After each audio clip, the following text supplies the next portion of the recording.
Enfin, Judith Suminwa, la toute première Premier ministre de la République démocratique du Congo, est entrée en fonction.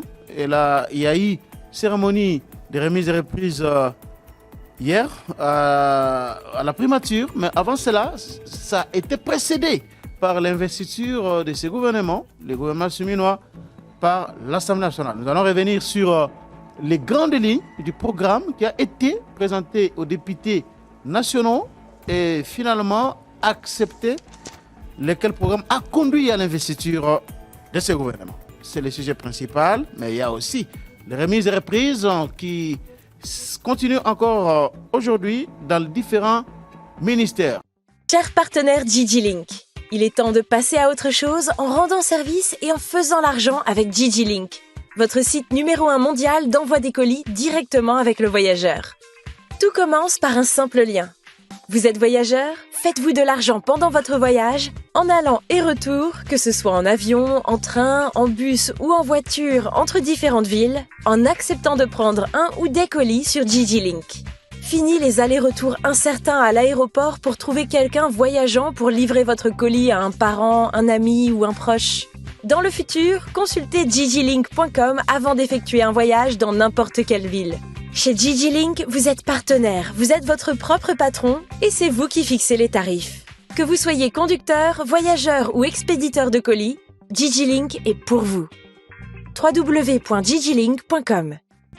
Kala ezalaki soki ozo voyager oza na kin ozo kende poto tota na poto ozingo Kinshasa so oza na eloko ya kotindela mutu kala ezalaki il faut luka mutu wana opesa eloko po amemela ndeko na yo mais lelo oyo makambo nyonso wana ekomi digitalisé avec DigiLink makambo échangé lelo oyo oza na sapatu oza na chemise oza na colis songolo olingo tindela mutu na Kinshasa to oza na Kinshasa oza na eloko olingo tindela mutu na poto kende na site ya DigiLink fongola compte na yo na site wana kanga photo ya colis na wana tia yango na kati ya DigiLink fixe prix na yo okomona batu oyo bakozala na ba voyage ya kosala bakozwa colis wana bamemeli yo yango boyokani prix et puis bamemeli yo colis wana DigiLink ayena innovation wana pona kosunga bandeko voyage na yo ezofuta yo osombi bien na yo cher oza na kilote na DigiLink okosala mbongo isifika okota na site wana okomona batu bazali ko poster ba biloko na bango oyo bakolinga kotinda soit na poto soit mutu aza na Kinshasa alinga tindela mutu eloko na ye na poto bokende na site ya DigiLink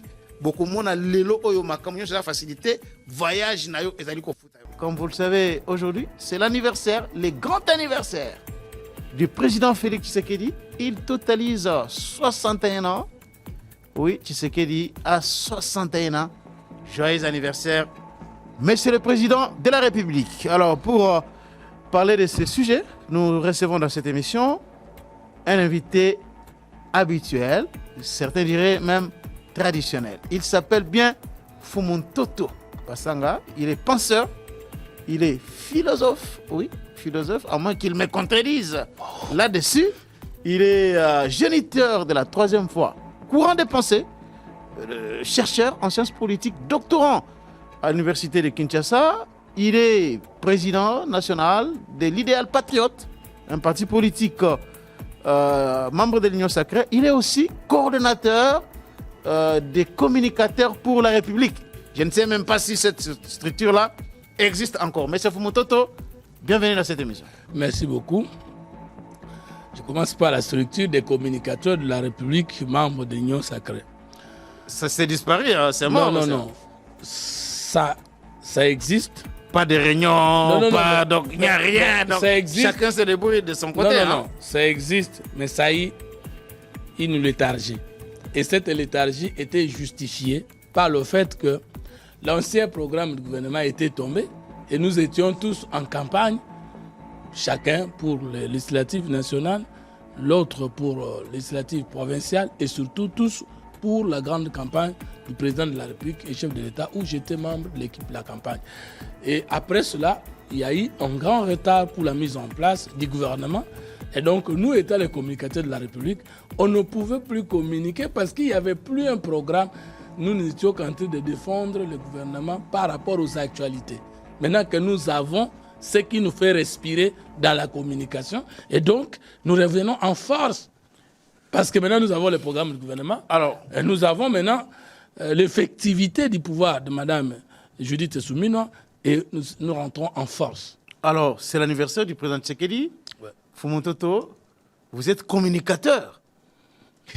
Qu'est-ce que vous dites par rapport à cet anniversaire? Je voudrais souhaiter joyeux anniversaire au plus grand d'entre nous, comme nous, semblables nous et notre serviteur.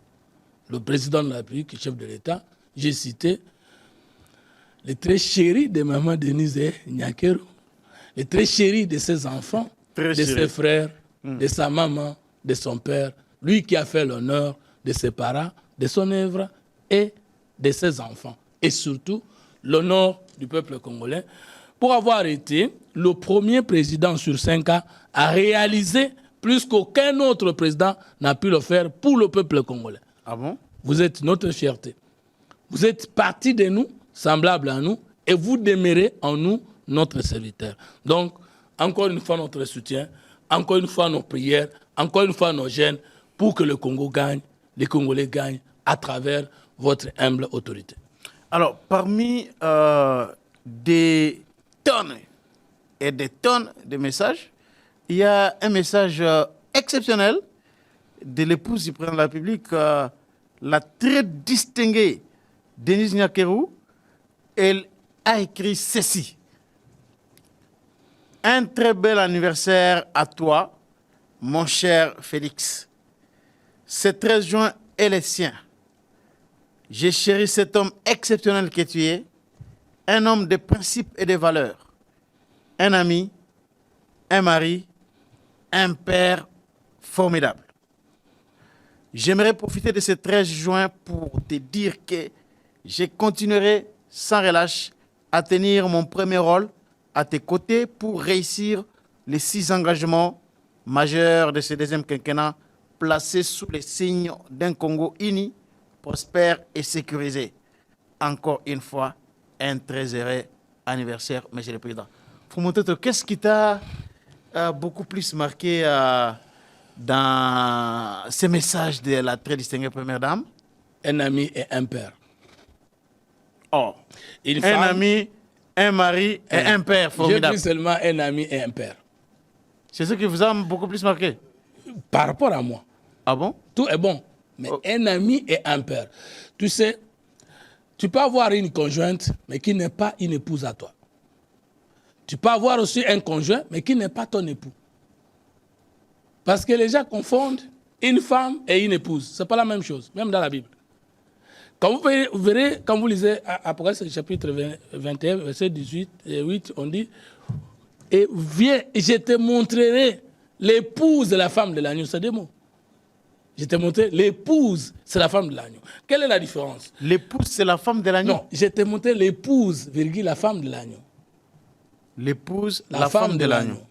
Vous avez dit Apocalypse combien? 21, 8, je crois. Apocalypse 21. Oui, on peut lire parce que moi, j'adore la parole de Dieu. Oui. Ouais, moi aussi, j'adore beaucoup. Justement, en il tout faut- cas.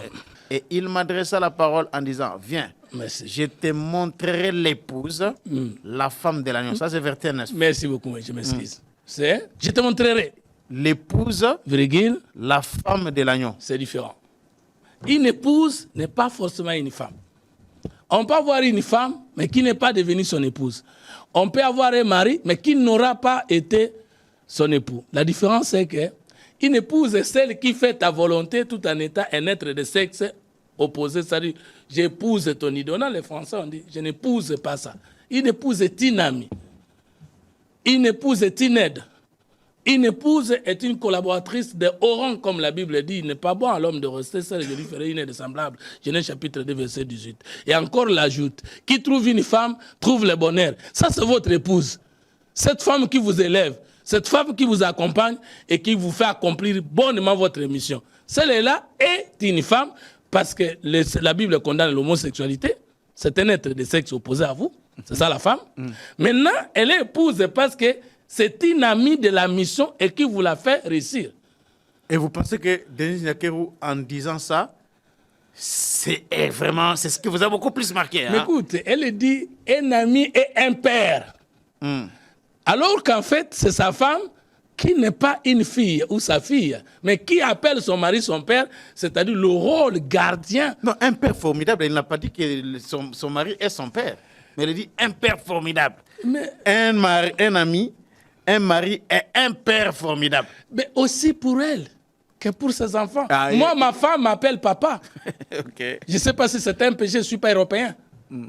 Et pourquoi Donc nous vous jouez aussi les rôles là. Je joue le rôle de Comme papa. votre femme joue aussi les rôles Le rôle de maman.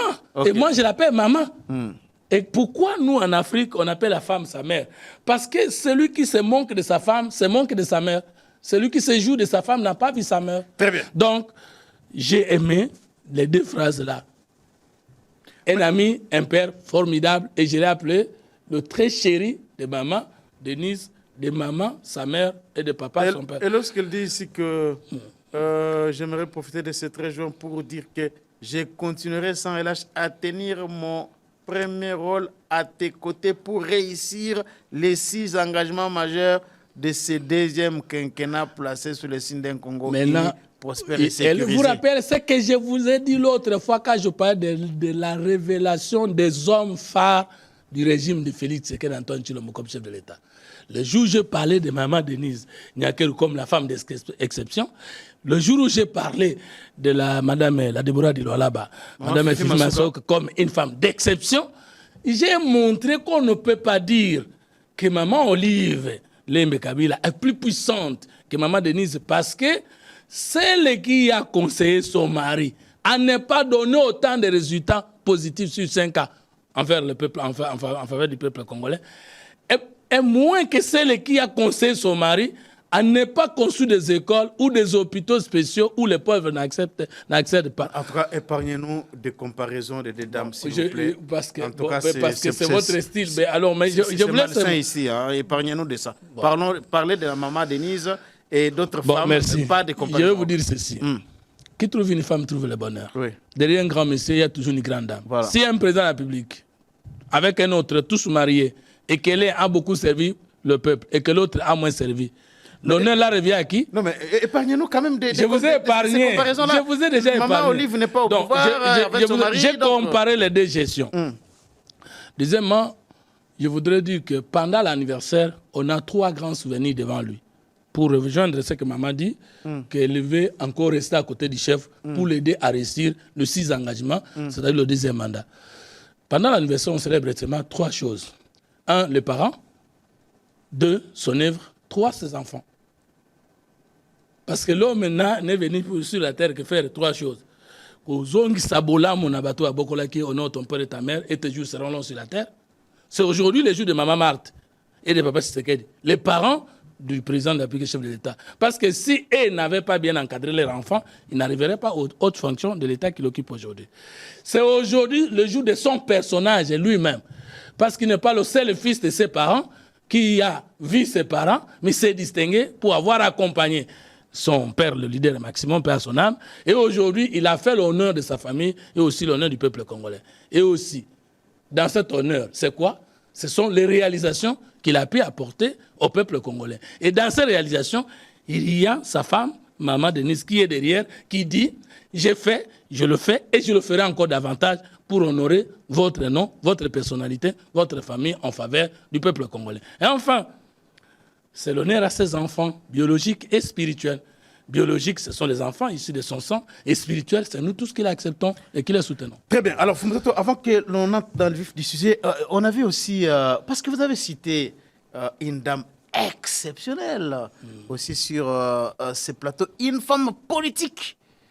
Vous avez parlé autrefois ici de la femme la plus puissante de la RDC. Ouais. Maman Fifi Massoka Sari. Mais il faut ajouter la plus puissante politiquement. Politiquement. Ah, J'ai pas de la femme politique. Voilà. Non, non, j'ai parlé de la femme Merci. politique. Merci. J'ai parlé de la femme politique. Ça doit être clair. Ouais. Alors, on a vu le dimanche passé, Maman, pour rendre grâce à Dieu, a organisé un grand concert où l'artiste musicien Moïse Mbiye a été invité à Kolosi. Un très grand concert au stade. Votre réaction par rapport à cette dame pour un deuxième mandat appelle un artiste pour chanter Il n'a pas appelé Jibem Piana, il n'a pas appelé Werasson, il n'a pas appelé Fali Poupa. Mais là, voilà appelé un artiste gospel. Votre réaction, Fumototo? Bon, j'ai oublié de dire que dans les témoignages de l'anniversaire du chef de l'État, ce que je retiens de sa vie, c'est ce sens d'humanité et de simplicité. Mais Maman Fifi Masuka, femme d'exception, ne fait que suivre les pas du président de la République et chef de l'État. Ah bon? Félix Tshisekedi-Antoine Tshilombo. En organisant un tel concert d'action de grâce? Je vais encore témoigner par rapport à ces musiciens et par rapport au chef de l'État. Nous sommes le 31 décembre 2023. On proclame le président de la République et chef de l'État, Félix-Antoine Tshisekedi-Tshilombo, comme les gagnants avec 73,47% du suffrage du peuple exprimé. Nous étions au QG du boulevard, là où le chef de l'État... c'est là où il parlait à la Gombe. Voilà. Dans la résidence de Tshisekedi. Quand le chef sortait, il m'a vu, je l'ai salué. Il m'a dit, je préfère que tu sois parmi les invités de la joie de ce soir. Et j'étais là, de 23h à 4h quand le chef partait, quittait la salle. Mais qui avait joué dans cette salle-là? Parmi les musiciens que j'ai pu citer, je crois que c'était Michel Bakenda et Moïse Mbie. Et ce qui était ma joie, c'est que toute la soirée, je n'ai pas vu ce qu'on appelle musicien mondain. Nous avons célébré la victoire politique de Félix Tshisekedi-Antoine Tshilombo, chef de l'État, président de la République. Ah, mais de temps en temps, il joue aussi là-bas, les musiciens mondains. Non, mais j'ai dit, ces jours-là, nous avons célébré la victoire, rien qu'avec les musiciens de Dieu. Oui. Et pour moi, ça m'a marqué. Okay. Donc, ça ne peut pas m'étonner que Maman Fifi puisse continuer à faire ce qu'elle a déjà continué à faire. Cette dame a aidé les églises à exister. Je peux vous citer l'église catholique, je peux vous citer l'église musulmane. Si moi je l'ai surnommée Déborah, ce n'est pas par complaisance. C'est une femme de valeur et c'est une femme de Dieu. Une femme de Dieu, une femme de valeur, c'est aussi une occasion pour nous de dire que cette dame est entourée des gens de très grande qualité. Le président de l'Assemblée provinciale de l'Olaba, la première institution de la province, Jean-Marie Kassaya Tchingambo, qui est en train de faire un travail incroyable. Il y a aussi les questeurs de l'Assemblée provinciale de l'Olaba, Amos Machao, et les doubles brassards du territoire de Mouchacha, l'honorable Roy Philippe Kaumba, qui sont vraiment autour de la maman Fifi Masuka pour l'accompagner dans tout ce qu'il est en train de faire, afin que son leadership rayonne encore beaucoup plus au-delà. Mais vous ne m'avez pas cité moi autour de la maman pour sa communication. Fumototo aussi. Merci beaucoup, Fumototo. Donc, je voudrais aussi saluer le président de l'Assemblée nationale et les autres que vous avez du Lualaba. L'Assemblée provinciale. Du Lualaba. Jean-Marie Kassaya Tchingambo. Jean-Marie Kassaya Tchingambo, que je promets la visite bientôt. Très bien. À qui je promets la visite bientôt. Fumototo, finalement, Judith Suminwa était devant les Congolais, la représentation nationale, à l'Assemblée nationale, où elle a présenté son programme. Mais il y a eu quand même un incident. Ces jours-là, vous étiez à l'Assemblée nationale, au Parlement. Il y a eu un incident et les gens n'avaient pas aimé. Au cours de la plénière, Kamere a été en quelque sorte hué par les membres des partis politiques de Christophe Mbosso. Christophe Mbosso qui est arrivé d'abord en retard, après que le président Kamere et les autres membres du bureau aient pris place au perchoir. Il est arrivé en retard avec une garde incroyable. Beaucoup de gens autour de dans sa garde rapprochée.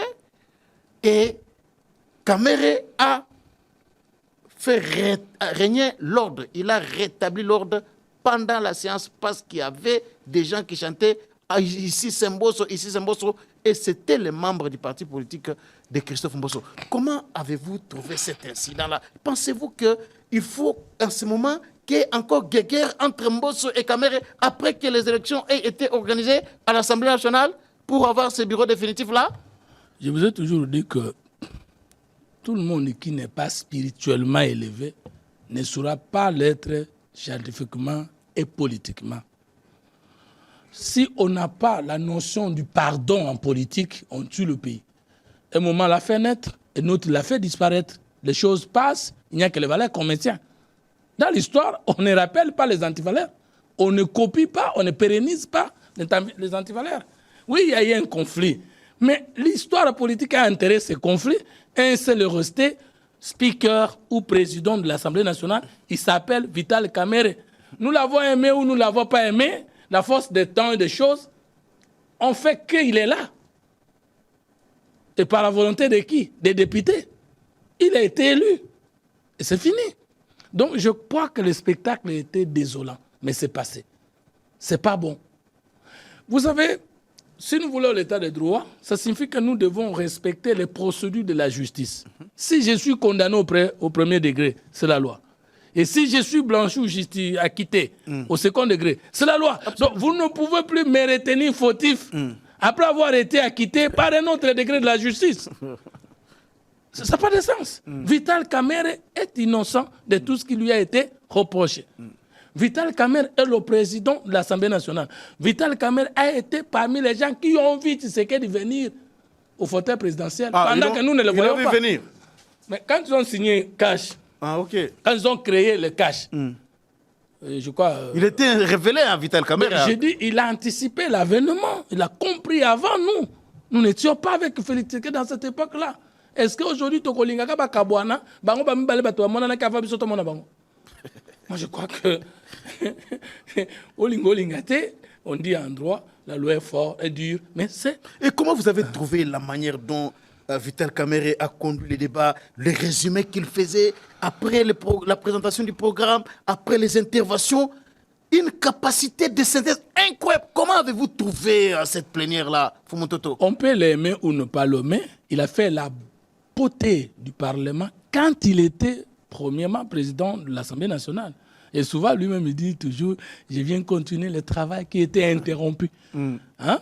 Vital Kamerhe, même tous ceux qui ont succédé à lui après, n'ont pas pu atteindre la hauteur qu'il avait donnée à ce Parlement, chambre basse, quand il était speaker, l'autre fois, sous le régime de Kabila. À cette époque-là, il n'était que simple licencié comme moi hier. Aujourd'hui, il s'agit d'un professeur, un docteur en sciences économiques.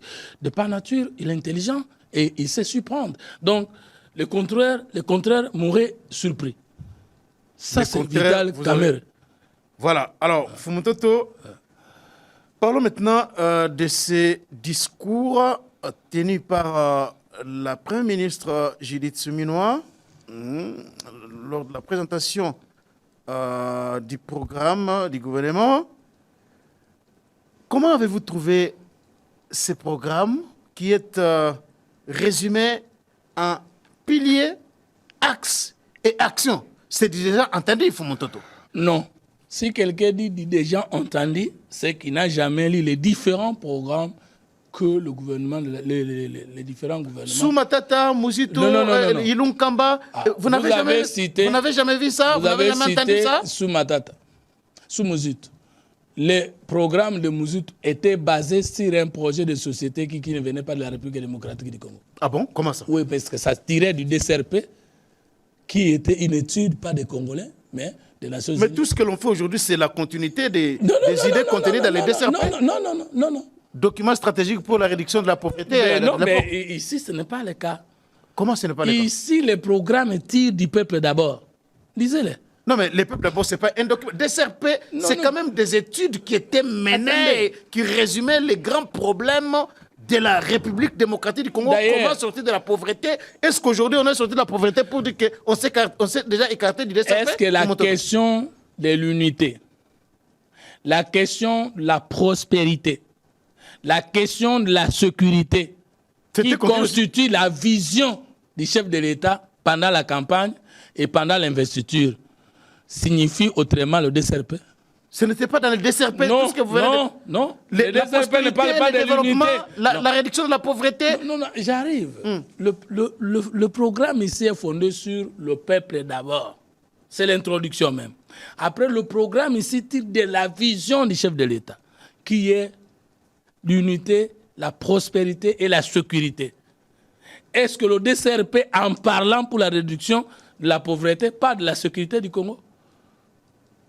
Pour qu'on puisse se dire que ça tire là-bas?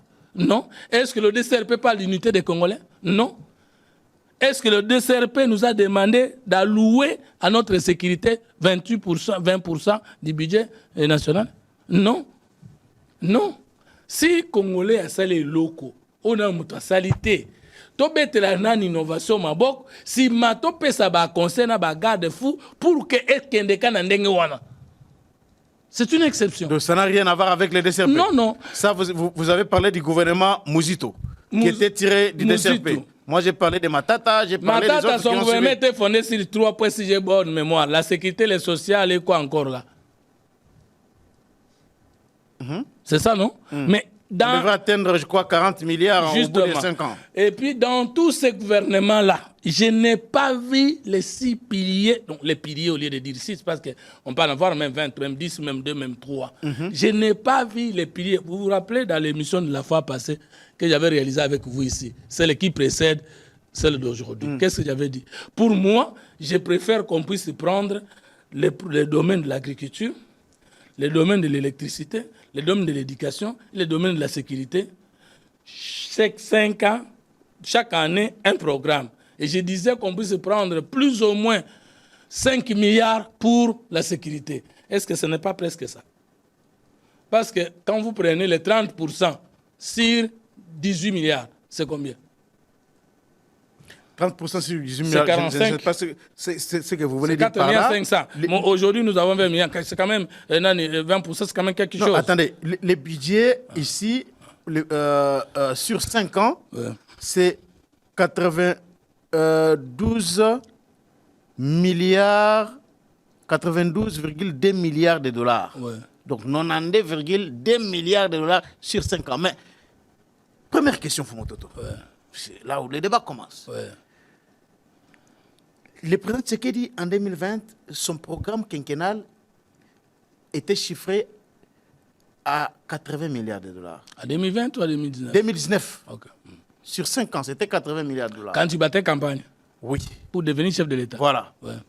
Et il est parti du pouvoir, il n'a pas atteint 80 milliards de dollars. Aujourd'hui, il revient avec ces chiffres, 92,2 milliards de dollars sur 5 ans. Est-ce que ce n'est pas irréaliste tout ça? Maintenant, il y a une certaine constance, mais qui a rencontré certaines difficultés. Parce que celui-là, quand tu n'étais pas encore chef de l'État, il imaginait avoir un budget de 80 milliards plus ou moins. 80 milliards, oui. Maintenant, celui-là est le premier à élever le Congo au rang de budget de 10 milliards. C'est-à-dire qu'il a rencontré les obstacles. Aujourd'hui, on parle de 16 milliards, même si Matata a dit que ce budget-là, ce n'est même pas 16 milliards, c'est 9 milliards en réalité. Même s'il dit que c'est 9 milliards, c'est fois combien ce budget qu'il a laissé? C'est fois combien? C'était 4 milliards. Hein, même 9 milliards, ça veut dire il avait une projection aussi de 7 milliards. Ça veut dire que le gouvernement qui est venu après lui dans moins de 5 ans l'a dépassé forcément parce que c'est le double. Même si on restait que dans le chemin sur lequel il avait raison. Mais Matata, il ne peut que réagir de cette manière-là. C'est sa façon pour lui de se consoler dans son échec et dans sa limite de gestion. Lui qui avait prétendu à cette époque, en trompant Kabila, que si lui donnait la primature, il va mobiliser 50 milliards. Il avait parlé de 40 milliards. Non, d'abord 50 milliards. Tu connais l'histoire. C'est 50 milliards. Oui. Et son budget a été revu à la baisse. Je pense même que c'est la première fois dans l'histoire constitutionnelle de ce pays et parlementaire de ce pays qu'un premier ministre vienne avec le taux de mobilisation élevé, que le Parlement puisse lui dire non, nous ne trouvons pas que c'est réaliste. Et même les institutions de Bretton Woods avaient réduit. Non, lui n'était pas en programme avec les FMI et la Banque mondiale. Ça, c'est l'histoire pendant tout le temps qu'il était au pouvoir. Mais non, ils ont émis des avis contraires. Même quand on n'est pas en programme avec ces institutions, lorsque vous émettez un budget, ils donnent toujours un avis. Parce que ce sont des gendarmes des finances publiques internationales, vous le voulez ou pas. Maintenant, revenons sur votre question. On est parti avec le premier mandat. C'est le président Tshisekedi qui nous a amené pour la première fois un budget de 10 milliards, après 15 milliards. Aujourd'hui, quand vous prenez 92 milliards divisé par 5 ans, nous avons plus ou moins la moyenne de 18 milliards par année. Par rapport à ça, tout budget est un taux de prétention de mobilisation. Mais il y a des choses. Entre prétendre dire que je vais mobiliser autant, mobiliser combien, les taux de mobilisation. Sous Kabila, c'était 45, 60, je ne pense pas qu'on a atteint 70%. sur ce qu'on a prétendu mobiliser. Il faut voir maintenant dans les 4 ou 5 budgets du président de la République, on doit étudier sur l'enseignement, le taux de prétention était à combien, le taux de mobilisation était à combien. Et ce qui a plus se déranger, c'est que lorsque nous dégageons le budget en 92 milliards, ça c'est le taux de prétention. Mais lorsque nous pouvons mobiliser par exemple à 80%, ça c'est l'argent qu'on a eu. Mais on n'a jamais budgétisé l'argent pour la corruption, l'argent pour la concussion, l'argent pour le développement, le détournement. Et c'est ce qui pose le problème. C'est qu'aujourd'hui, nous pouvons d'abord commencer par dire que c'est une première. Une première qu'on parle d'un budget de 92 milliards de dollars sur 5 ans. D'abord, ce n'est pas le budget, c'est le programme. Ce n'est pas encore le budget, c'est le programme. Si on l'a chiffré, c'est parce qu'on voulait quand même faire... Bon, un programme dont les budgets pour les mettre en application, c'est 92 milliards. Non, mais le problème, c'est que moi, je pense que les députés, nos représentants, étaient butés un problème de temps parce que présenter un programme n'est pas donner un budget. Justement, le nouveau gouvernement va au Parlement 2 fois. Une première fois, c'est pour présenter le programme. Une fois que le programme est investi, le même gouvernement doit revenir. Avec le budget, ça a été dit. Ici, on a donné que les articulations financières de ces intentions exprimées en programme d'activité. Ce que j'ai encore aimé, c'est la définition qu'on a tenté d'introduire en disant que le budget va s'articuler dans les activités des ministères, des agences et des structures. Et là, nous avons trouvé que c'est bien en attendant qu'il y ait des budgets de l'État. Parce qu'il faut que les Congolais qui nous suivent découvrent que d'après les lois de la République démocratique du Congo en matière de finances, il y a 3 budgets au Congo. Il y a le budget du pouvoir central, qu'il ne faut pas confondre, qui n'est pas le budget de l'État. Il y a le budget des provinces et il y a le budget de l'État qui est le document consolidé entre le budget des provinces et le budget du pouvoir central. Et ça n'a jamais été le cas, hein? De tous les gouvernements qui se sont succédés jusqu'à aujourd'hui, il n'y a jamais eu un budget consolidé. Il y a eu un budget consolidé avec Mouzoutou. Ah, seulement avec Mouzoutou? Avec Mouzoutou. Et ça nous a donné beaucoup de chances de bien comprendre qu'est-ce qu'on veut faire exactement. Et je souhaite qu'avec Mme Souminois, Judith, la Première ministre, qu'il y ait le budget de l'État. On ne peut pas diriger le pays avec seulement le budget du pouvoir central et le budget des provinces sans le budget de l'État qui est un document chiffré, consolidé. Vous dites que Mouzoutou avait pondu il avait pondu un budget après consolidé. Le budget qu'il avait présenté à l'Assemblée nationale? Oui. Il y a eu un document qui montrait comment on consolidait le budget du pouvoir central plus le budget des provinces avec le budget de l'État. Et donc, même dans les différentes tribunes d'Adolphe Mouzoutou, il avait publié beaucoup de tribunes sur la RDC est un pays sans budget. Et les gens, bon? Oui, les gens qui réagissaient, les gens qui réagissaient ne savaient pas qu'est-ce qu'il veut dire. Donc, il faut que les Congolais qui nous suivent découvrent que ça, ce n'est pas encore le budget de l'État. Ça, c'est le budget du pouvoir central. Et Mouzoutou, son parti Nouvel Élan, lors du débat sur ce programme à l'Assemblée nationale, son parti a proposé que pour qu'il y ait beaucoup de réformes, notamment qui vont amener le pays à mobiliser plus de recettes, il faut réviser la Constitution ou soit changer la Constitution. Ça, il n'y avait qu'un député du parti de Mouzoutou qui avait parlé de ça au nom de son parti. Comment avez-vous trouvé cette réaction-là? Vous savez, cet homme, chaque homme politique se distingue par la constance par rapport à sa perception d'État. Vous voyez, par exemple, vous avez illustré là que le chef de l'État, lorsqu'il battait campagne, n'étant pas encore président de la République, il voulait un budget de 80 milliards. Le deuxième mandat, il a un budget de 90 milliards. Vous ne voyez pas qu'il est resté constant par rapport à ce qu'il voulait. Parce que, il est allé crescendo. Voilà, vous avez dit. Deuxième chose, je vais vous proposer encore une réflexion. Quand nous étions en train de débattre la campagne référendaire en mai 2006, l'UDPS n'a pas voté pour cette constitution. Est-ce que si l'UDPS demande le retrait ou le changement, je vais dire profondément, de cette constitution, on peut dire que les gens de l'UDPS sont dans l'inconstance? Non. Les gens de l'UDPS n'ont pas bâti campagne pour le référendum, de campagne de oui pour le référendum de cette constitution. Si 10 ans après au pouvoir ou 5 ans après au pouvoir, ils demandent le retrait de cette constitution, il n'y a pas de contradiction. Adolphe Mouzoutou était encore à cette époque-là, au niveau du FCC, ou MP, parce que c'était MP 2006 et après c'est MP. Quand lui disait qu'il faut réviser cette constitution, qu'il va amender cette constitution, le président Tshisekedi n'était même pas encore au pouvoir. Vous voyez que malgré qu'ils ne sont pas au gouvernement, ils restent dans leur visée. C'est ça la politique. Moi, je reste de la troisième voie jusqu'à la mort et jusqu'à ma résurrection. Parce que tout simplement, pour moi, le Congo a un problème d'homme, de culture et d'organisation. Et si nous ne changeons pas l'homme congolais, nous n'imposons pas la culture d'excellence et nous ne pourrons pas nous organiser et bien structurer l'État, nous n'allons pas nous en sortir, même avec un budget de 200 milliards de dollars. Donc, c'est ça la politique. On ne peut pas faire la politique sans une vision, on ne peut pas faire la politique sans une mission, on ne peut pas faire la politique sans un fondement et on ne peut pas trahir sa conviction. On peut être dynamique par rapport aux actualités, mais on doit être figé par rapport à cette perception d'État en termes de voix. Donc Adolphe Moussou, ce n'est pas contredit. Alors, Fumototo, parlons maintenant de ces programmes éclatés en 6 piliers. Ici, nous avons les premiers piliers. Les premiers piliers, je dois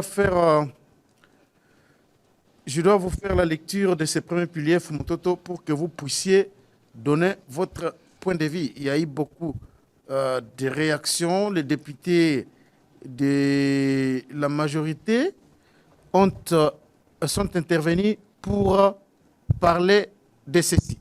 Premier pilier, création d'emplois et protection du pouvoir d'achat des ménages et en stabilisant les taux d'échange.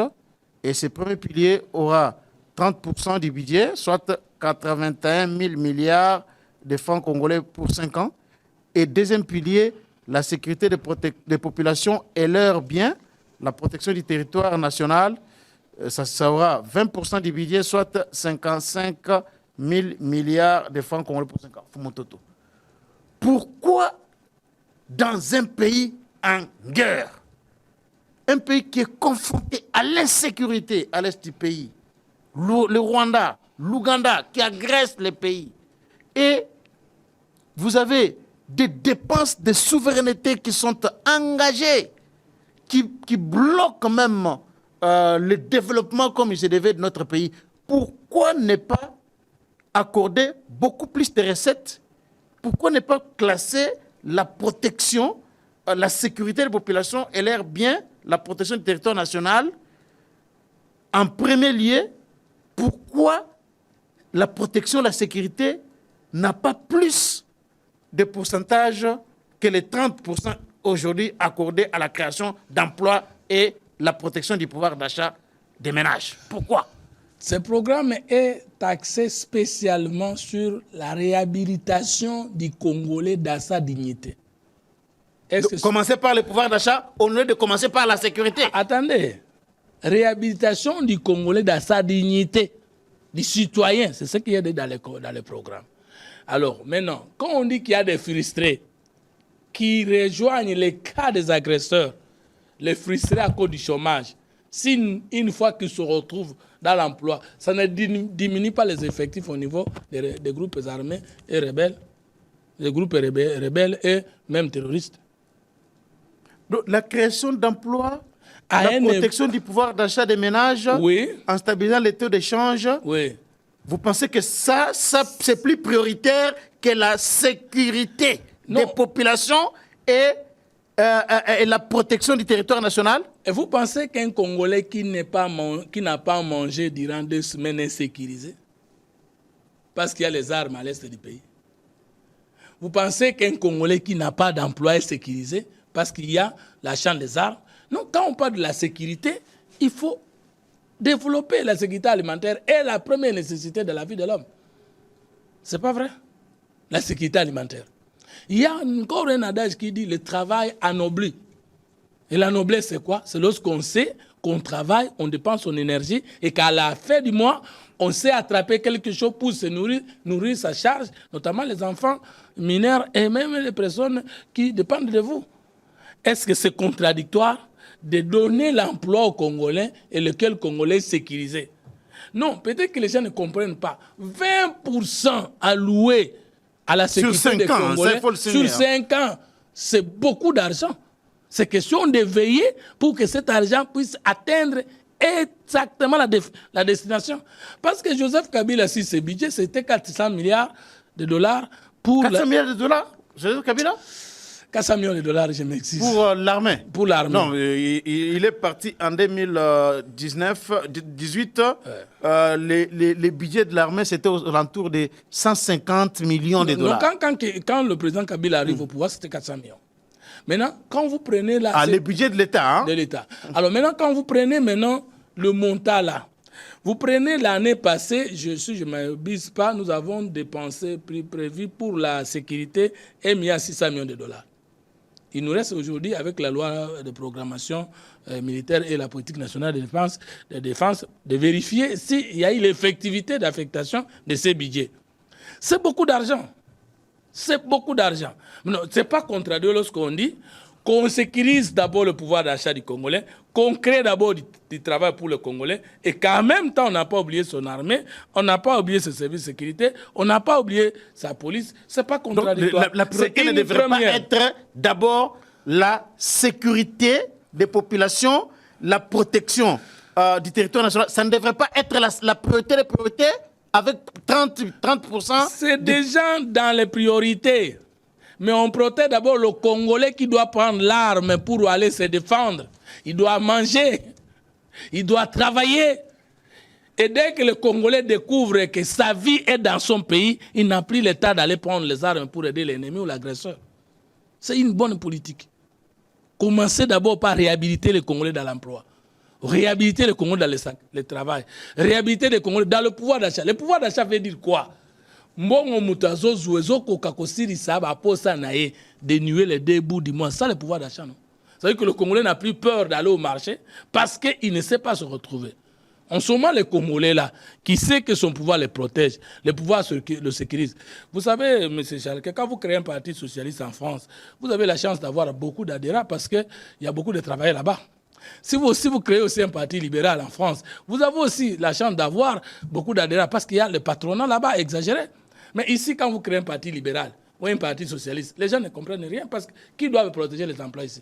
Parce que le taux de chômage en France peut être connu 6% par exemple. C'est que tous les Français en général travaillent. Et le taux de chômage ici au Congo peut être considéré 91%.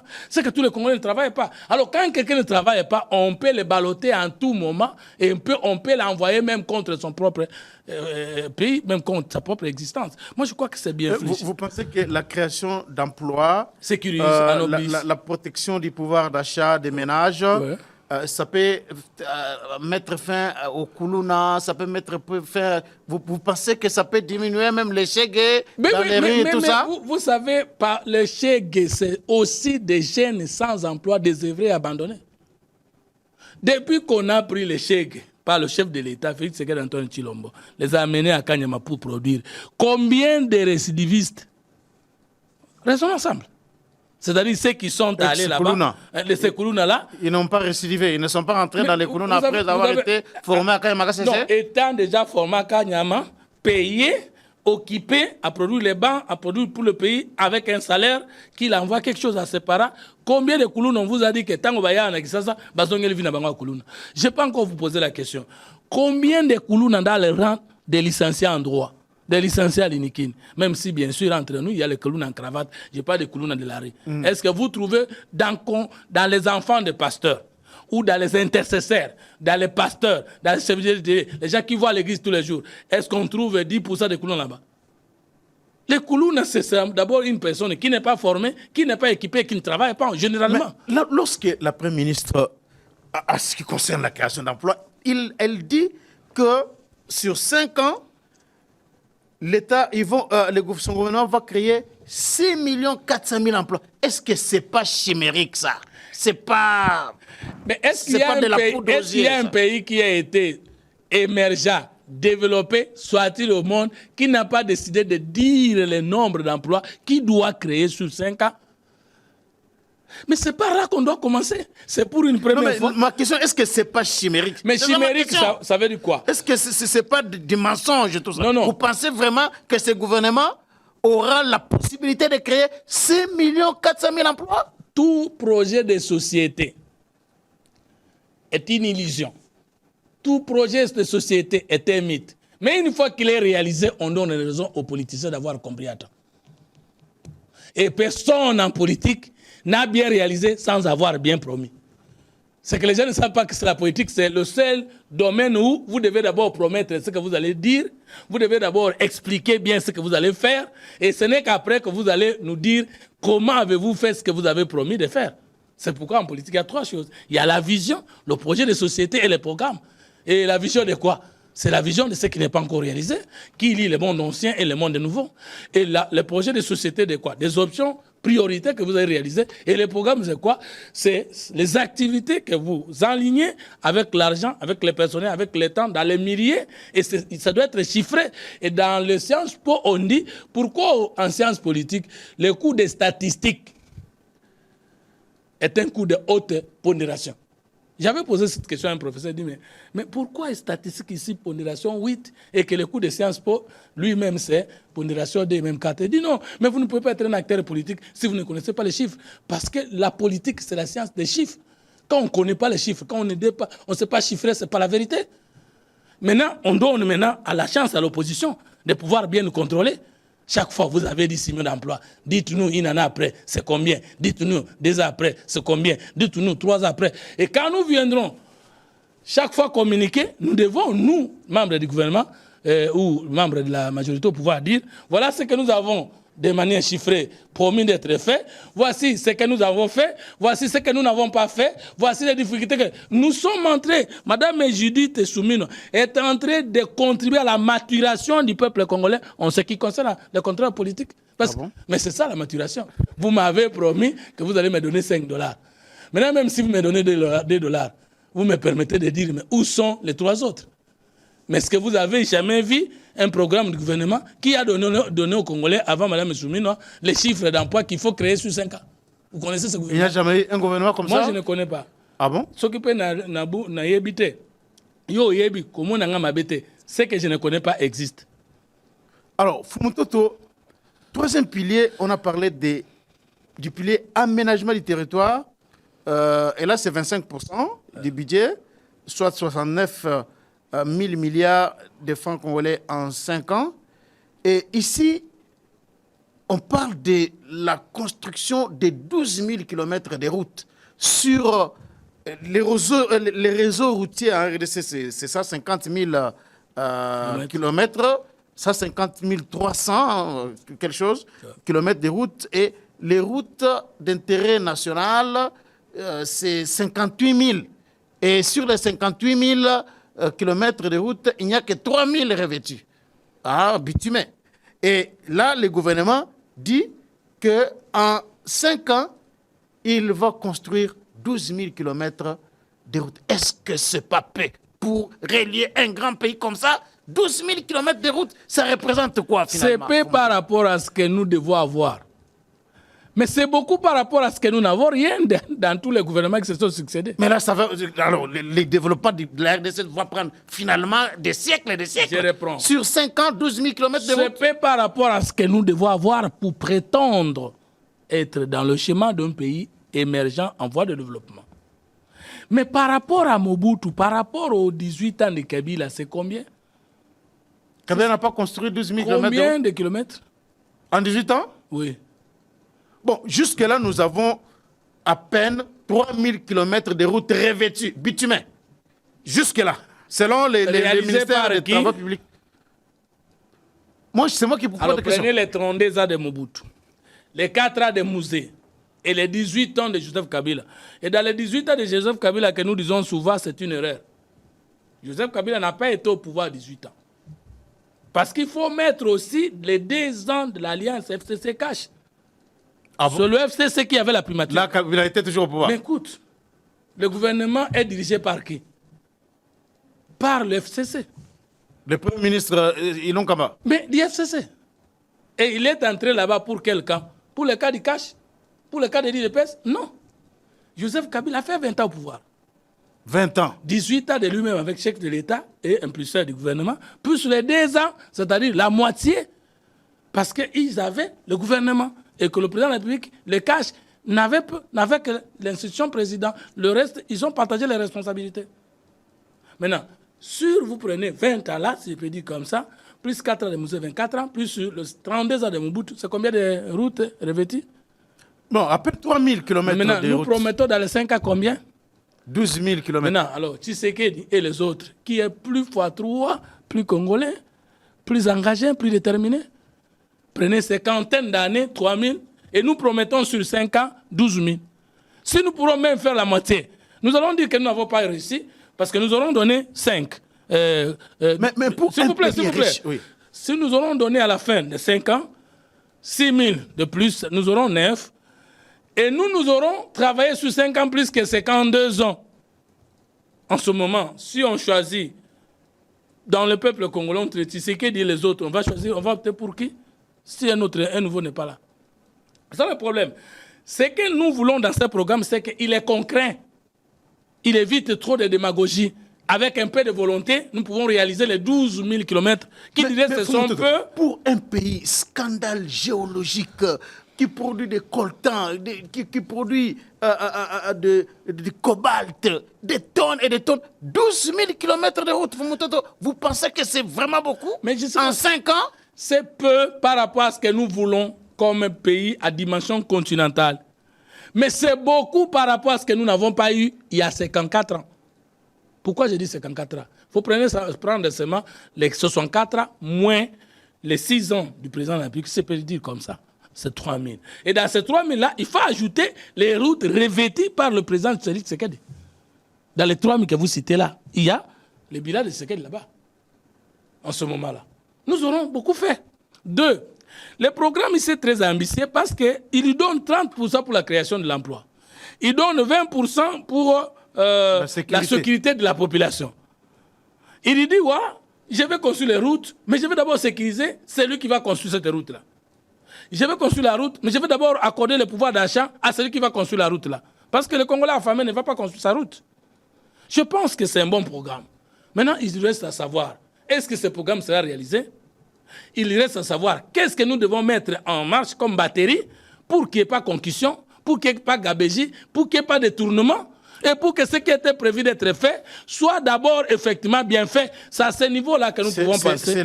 C'est là où les bas blessent. Et le 4e pilier, Fumutoto, l'accès aux services sociaux de base, 15% du budget, soit 41,6 000 milliards pour 5 ans. L'accès aux services sociaux de base.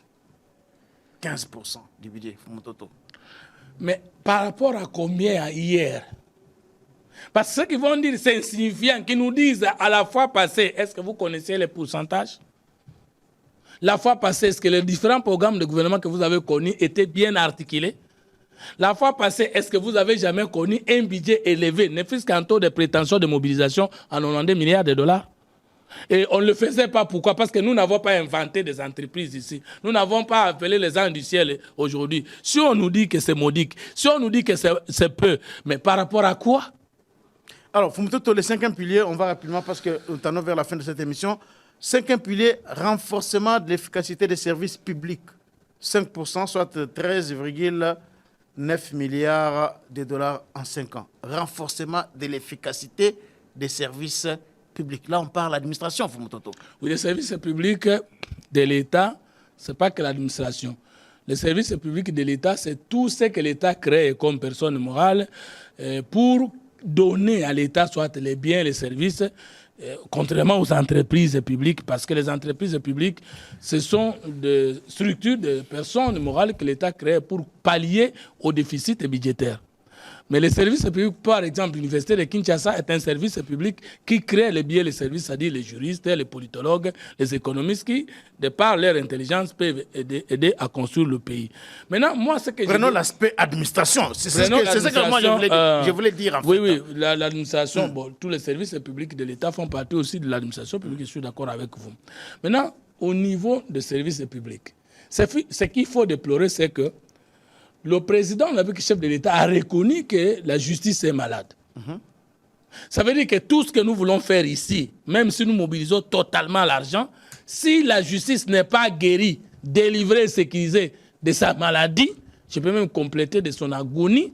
Et donc, tout ce que nous venons de dire ici n'est que chapelet. L'argent sera détourné, volé, consort. Nous avons trouvé l'IGF, Gilles Alingueti, l'IGF ici en train de faire un grand travail reconnu par tous.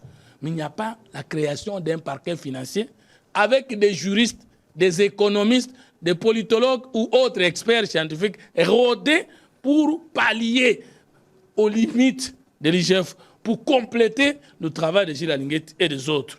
Nous avons vu des détourneurs de l'Union sacrée faire des tours à Makala, en prison, aux prisons de la République. Leur procès se clôture par la mise en liberté conditionnelle, provisoire, ou bien l'acquittement.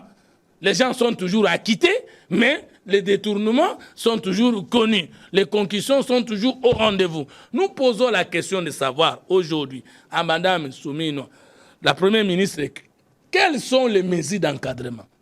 D'abord, nous souhaitons que tout de suite là, vu la pertinence de ce programme, vu la profondeur de celui-ci, et vu l'ambition de ce programme, il faut d'abord qu'il y ait un séminaire idéologique de formation pour la conciliation des vies.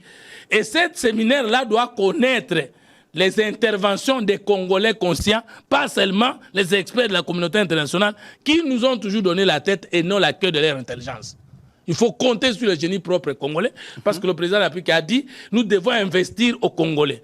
Nous devons entrer dans une sociologie de développement telle que pensée par les Congolais parce que l'alinéa 9 du préambule de la Constitution dit nous devons réaffirmer notre volonté inaliénable de développer notre vie politique, économique, culturelle selon le génie propre congolais.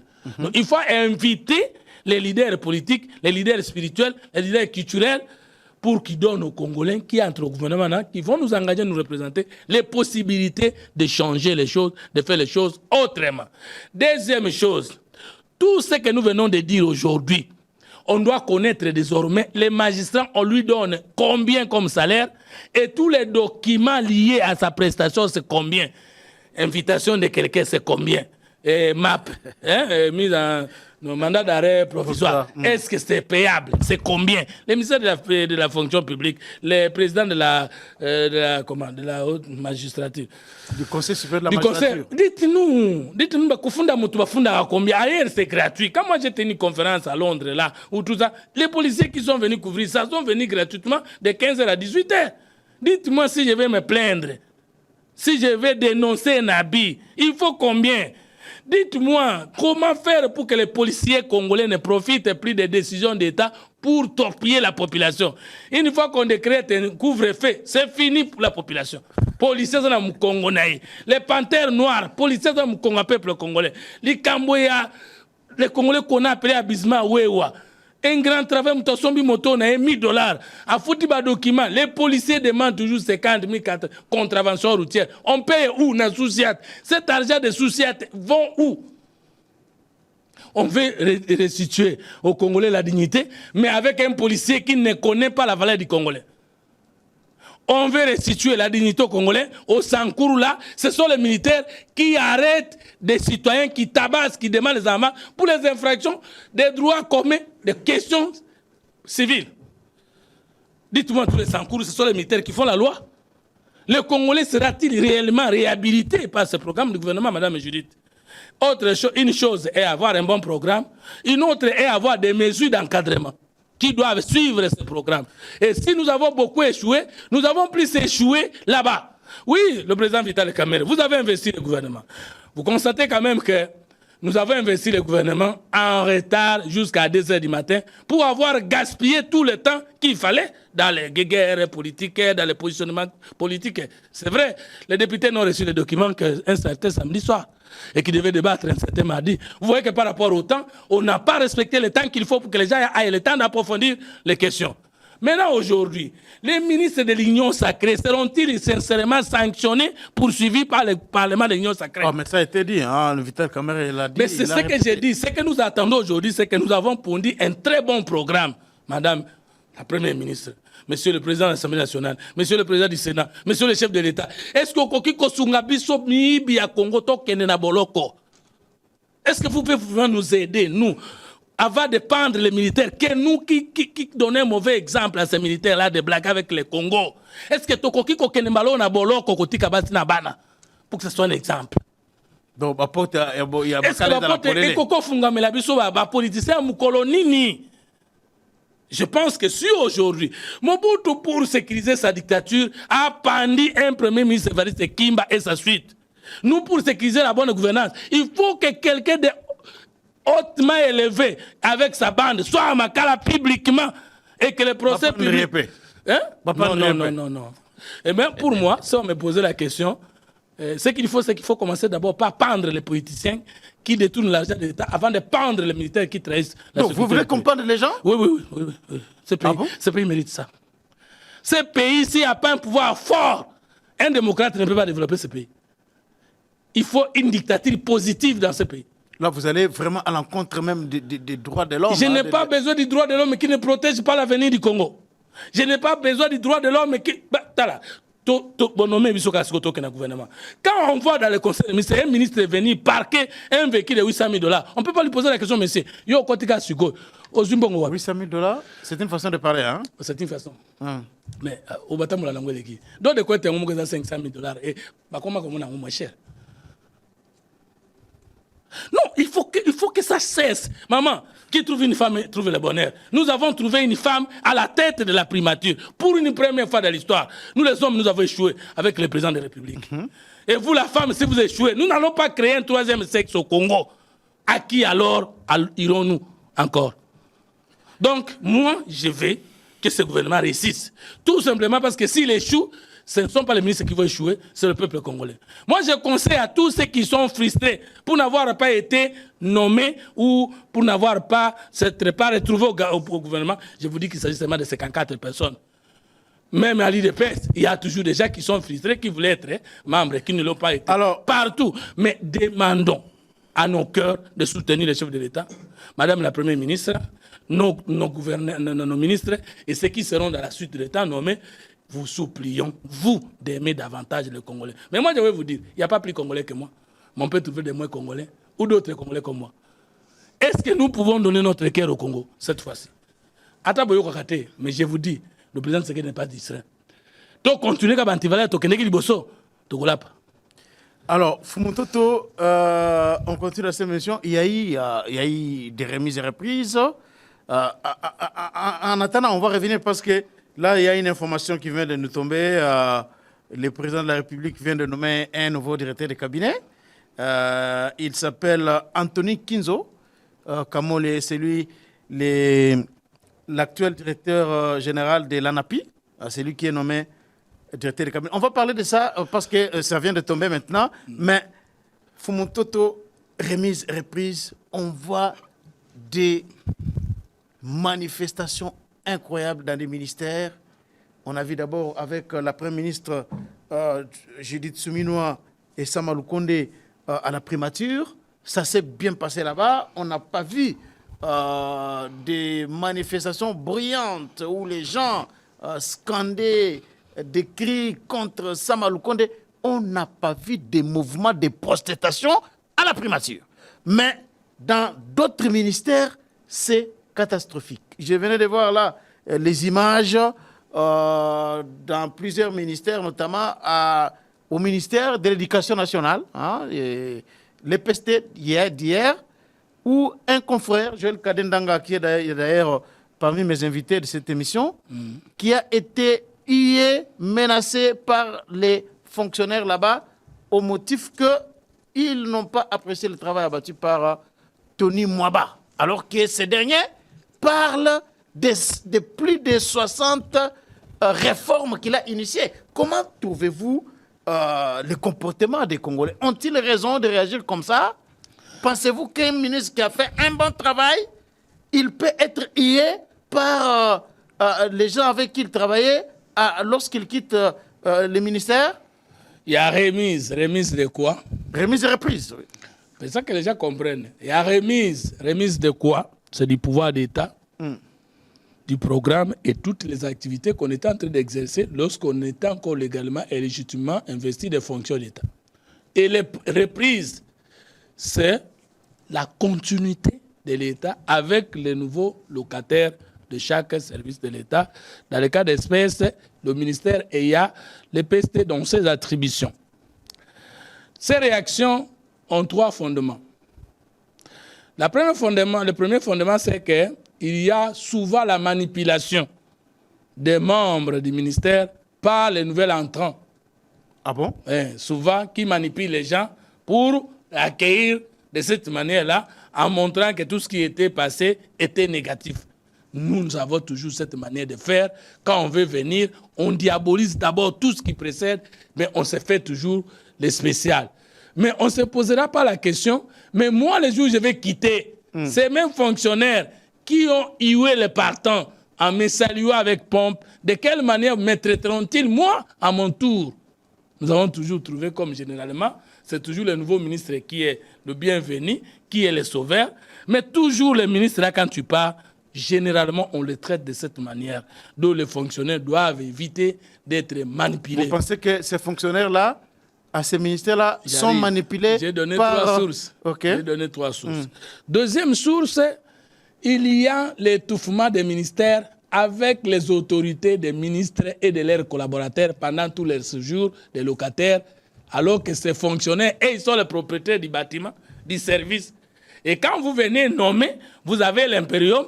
Parfois, ils n'ont pas le temps de s'exprimer et ils profitent pendant que vous partez pour vous dire « Bokende tolembi bino ». Nous devons comprendre que gérer, ce n'est pas une joie, c'est une responsabilité. Et qu'un mandataire veut dire un locataire dans les services de l'État. Et que ce sont les fonctionnaires qui sont les propriétaires de l'État. Parce que Baza Bananaye, Bisso aussi, nous sommes des fonctionnaires, mais appelés mandataires, ça veut dire qu'on n'est pas lié à l'État par les statuts de la fonction publique. Nous sommes liés à l'État par les mandats, c'est-à-dire vous êtes nommés, vous êtes cooptés, vous êtes payé par l'État, mais vous n'avez pas le numéro matricule qui vous fait rester pour toujours dans ce ministère-là.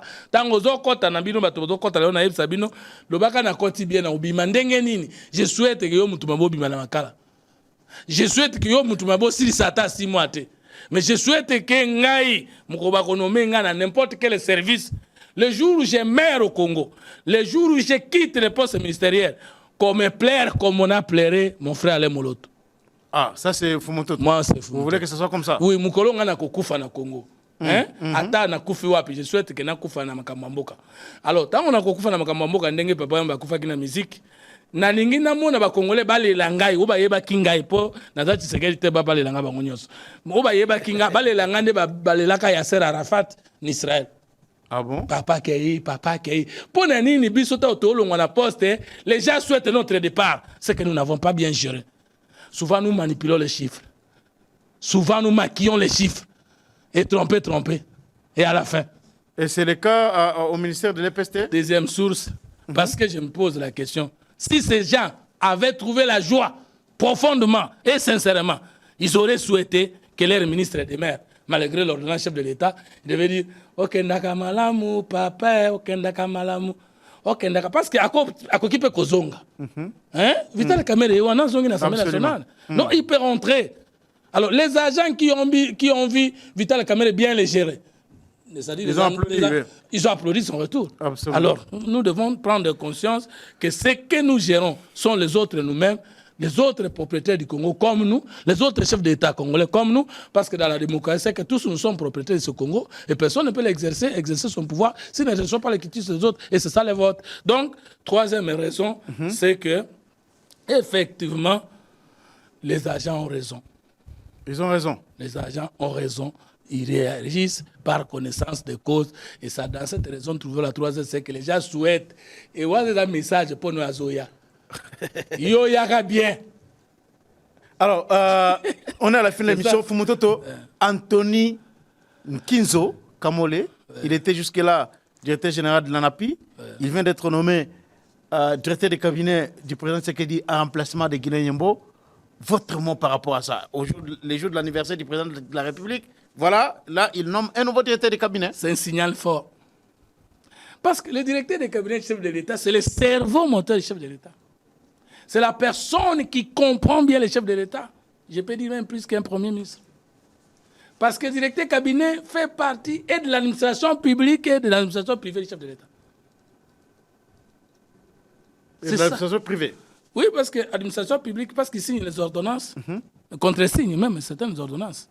Maintenant, pas contre-signer. Donc, il signe. Il signe. Maintenant, privé, c'est-à-dire que le chef de l'État on ne peut pas proposer un chef de l'État un directeur de cabinet. C'est une fonction qui ne peut pas venir d'une composante politique. C'est ce que je veux dire. Est-ce que vous m'avez compris? Donc, c'est-à-dire que le moto-président est bien. Ayoka kaye bien. C'est ça. Au moins, les fonctions de conseiller spécial et chef de l'État. C'est différent des fonctions des ministres. Les ministres peuvent venir, le chef de l'État ne le connaît pas, mais il peut l'apprécier de loin, tout comme il peut le connaître. Il peut venir d'une composante politique, par exemple, le nom de 3 listes, et sur lesquelles, la liste de 3 noms, sur laquelle le chef de l'État opte pour un nom. Mais on met toujours un premier nom avec toutes les possibilités, un deuxième, un troisième. Mais le conseiller sélectionné, le directeur des cabinets chef de l'État, c'est son cerveau. Je souhaite bienvenue, fructueux mandat, bon travail à celui sur qui le dévolu du chef est bien tombé. Et je pense qu'il va nous aider à bien structurer.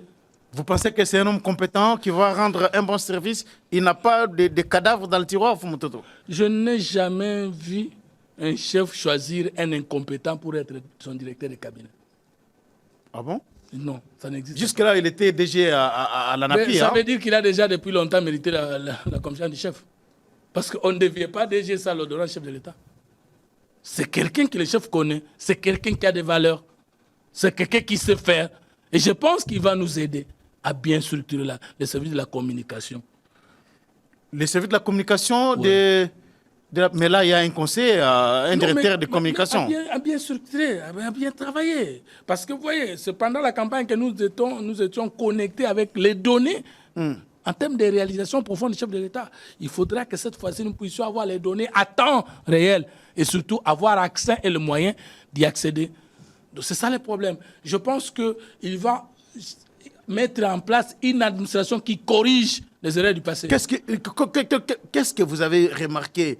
On a parlé, vous avez même suivi ici, lors du débat à l'Assemblée nationale, une députée que j'avais beaucoup admirée, Madame Jeannette Kavira, qui avait dit qu'il y avait une forme de gouvernement parallèle à la présidence de la République où des conseillers principaux du président bouffaient même les budgets des ministres, les budgets des ministres du gouvernement central, parce que beaucoup de dossiers se traitaient à la présidence de la République et il a demandé à la Première ministre Judith Suminwa pour que cette erreur-là ne puisse pas se reproduire cette fois-ci, que les ministres puissent avoir les budgets qu'il faut pour faire le travail et non que ces derniers soient consommés au niveau de la présidence par les conseillers principaux du chef de l'État. Alors qu'il y a maintenant ces ministres, ces directeurs de cabinet, qu'est-ce que vous allez lui dire, Fumontoto, pour enfin corriger ces erreurs du passé-là? C'est exactement ce que je voulais proposer et vous savez toujours poser vos questions. C'est de ne pas penser que tout ce qui était fait avant lui est noir et que rien de bon n'a été réalisé avant lui. Cette façon de se comporter pose aussi problème. Mais d'établir un état de lieu sans complaisance, après interrogation ou après avoir écouté ou après entretien ou dialogue avec le chef pour dire « Chef, naturellement ce qui s'est fait, qu'est-ce que vous attendez de moi ?» C'est le chef qui doit vous dire « Voilà ce que j'entends de vous. » Ça. Le chef a lui-même dans son speech, là, peut vous dire qu'est-ce qui n'a pas marché la fois passée, tout comme il peut ne pas vous le dire. Il vous dit seulement « Voici ce que j'entends de toi comme directeur de cabinet. » C'est ça la ligne éditoriale. Après, il vous donne les fonctions, c'est fini. Maintenant, vous-même, vous convoquez vos services et vous établissez un état de lieu sans complaisance pour dire qu'est-ce que le chef avait demandé d'être fait par son premier directeur de cabinet, Vital Kamerhe. Qu'est-ce qu'il avait demandé d'être fait par celui qui avait succédé aux fonctions de Vital Kamerhe, je crois, mon grand frère François Mwamba. Qu'est-ce qu'il avait demandé d'être fait par mon aîné Guilain Nyambo qui part et qui a connu une mobilité verticale, ça veut dire il quitte d'un poste à un autre ministériel, ça veut dire que le chef l'a récompensé, il a compris que quand même il n'est pas un nul, il n'est pas nul, j'allais dire. Après avoir établi les performances de ceux qui l'ont précédé, le nouveau directeur de cabinet chef de l'État doit établir les faiblesses dont les chefs des différents directeurs de cabinet du chef de l'État qui l'ont précédé par rapport à ce que les chefs de l'État demandaient, qu'est-ce qu'ils ont fait, qu'est-ce qu'ils n'ont pas fait, qu'est-ce qui a manqué d'être fait et qu'est-ce qu'il reste à faire. Maintenant, il doit établir lui-même qui vient. Quelles sont naturellement ses propres qualités et quelles sont naturellement ses propres faiblesses. Il doit choisir entre ces qualités qu'il faut amener au cabinet du chef de l'État et les faiblesses qu'il faut imprimer contre ces qualités. Et c'est alors qu'il aura l'impression de bien travailler. C'est lui qui va aussi aider au chef de préparer les décisions. Vous pensez vraiment, au regard du parcours de cet homme, de son cursus, qu'il est vraiment à la hauteur de ses nouvelles fonctions lorsqu'il remplace quelqu'un comme Guilain Nyembo? Il y a un adage qui dit que l'oiseau ne tombe pas sur un arbre inconnu. Je ne pense pas que le chef de l'État puisse, avec l'intention de corriger les erreurs du passé avec le deuxième mandat, avec le budget que Madame la Première ministre vient d'imprimer, que le chef a besoin de tomber sur un inconnu, qu'il a besoin de tomber sur un incompétent.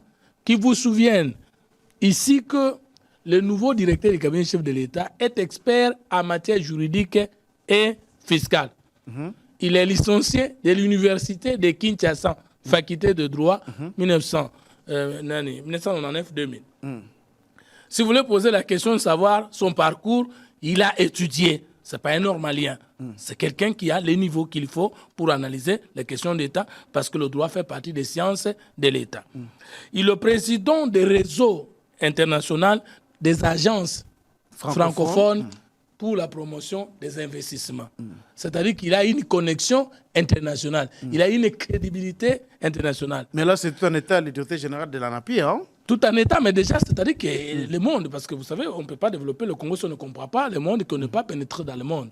Il est aussi expert en management et il est aussi développé dans le secteur privé.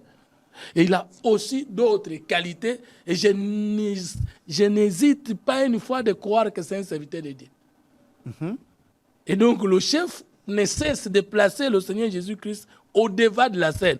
Là aussi, c'est le problème. C'est un pasteur qui prie dans l'église même du président Tshisekedi, l'église Philadelphie.